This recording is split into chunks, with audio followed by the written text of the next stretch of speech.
this is Mrs. Lin, and welcome to the second part of my advocacy program regarding disaster preparedness. Last time, I discussed about the geographical profile of the Philippines, the definition of disaster including its types and levels. Now, let me ask you these questions. Why are we preparing, and how can we be prepared? We are preparing on something so that we can be ready. We do not want something that we don't desire to happen. By creating plans, we can at least have an idea on what to do on any unwanted events that may arise. There is this Republic Act number 101/21, otherwise known as the Philippine Disaster Risk Reduction and Management Act of 2010. It is an act strengthening the Philippine Disaster Risk Reduction and Management System, providing for the National Disaster Risk Reduction and Management Framework, and institutionalizing the National Disaster Risk Reduction and Management Plan, appropriating funds therefore and for other purposes. It involves adoption of a holistic, comprehensive, integrated, proactive, and multi-sector approach in addressing the impact of disasters, including climate change. It also includes the development and promotion and the implementation of a comprehensive national disaster risk reduction and management plan, ensuring maximum care, assistance, and services to affected individuals and families. Indeed, we can see that this Republic Act plays a big role to prepare from the risk of disasters. Now, let me talk about the effects of disasters. Food shortage. For example, when there is an earthquake and the roads and bridges were destroyed, this only means that foods cannot be transported to some areas. That is why it can cause food shortage to people. Deaths and disability.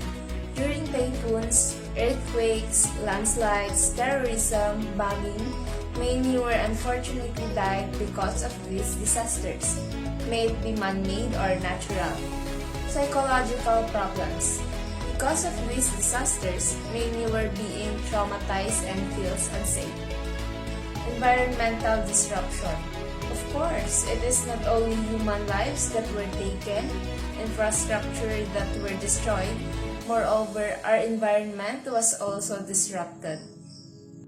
You see, these are the proofs of how harmful disasters could be to humans and an environment.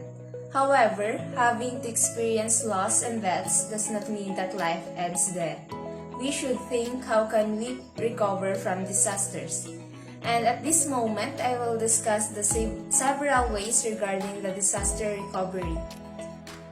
First, nurse must be attentive to danger.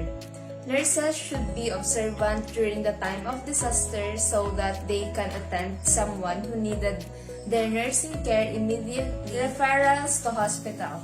Our government should provide free medical assistance in times of disaster, and everyone who has been hurt should be brought to the hospitals for further checkup. Psychological support. Since being affected with disasters may be traumatizing, he or she must be given psychological assistance to aid their fears and trauma.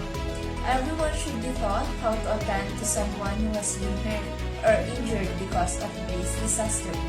Disaster risk reduction and management is a series of actions and instruments expressly aimed at reducing disaster risk in endangered regions and mitigating the extent of disasters. The efficient and effective utilization of resources and the application of measures that will mitigate the impact of unfortunate events and facilitates return to normalcy and development. Now, let me ask you this question. How can we reduce vulnerabilities in the community?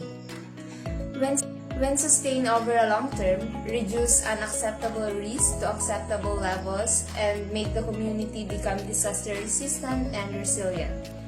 The Philippines is no stranger to disasters. Its location along the Pacific Ring of Fire and the typhoon belt makes it prone to typhoons and other calamities. That's why it is really important to know the disaster risk reduction and management so that we can have an idea what to do. Ensure coordination and response mechanism. We must encourage everyone to cooperate in terms of planning to practice them the proper way of responding before, during, and after the disaster. Disaster preparedness will not be accomplished if not everyone will actively participate. Locate the disaster-prone areas. Organizations or any associations dealing with disaster should first locate where is that disaster-prone area so that they know where to put more importance. Creating organization of communication, warning system, and information. Having networks for different organizations is a good idea so that informations can easily be disseminated among the many, and that everyone should remain informed about the status of disasters. Public education program. Everyone should involve themselves on educational programs so that they will gain learnings about disaster and will not be clueless on what is happening. Keeping stocks of foods, medications, and other essentials.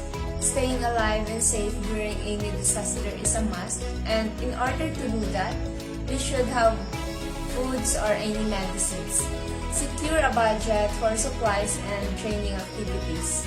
Local government units should have enough funds to support any training activities regarding the ways on how to properly respond to disasters.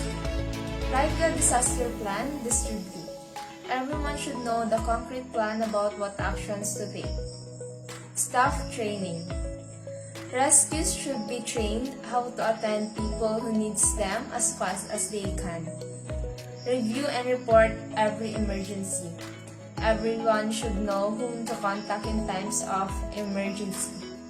Indeed, disaster preparedness is a must. If only we can practice this all, then we can ensure our safety and lessen the severity of the effects brought by disasters.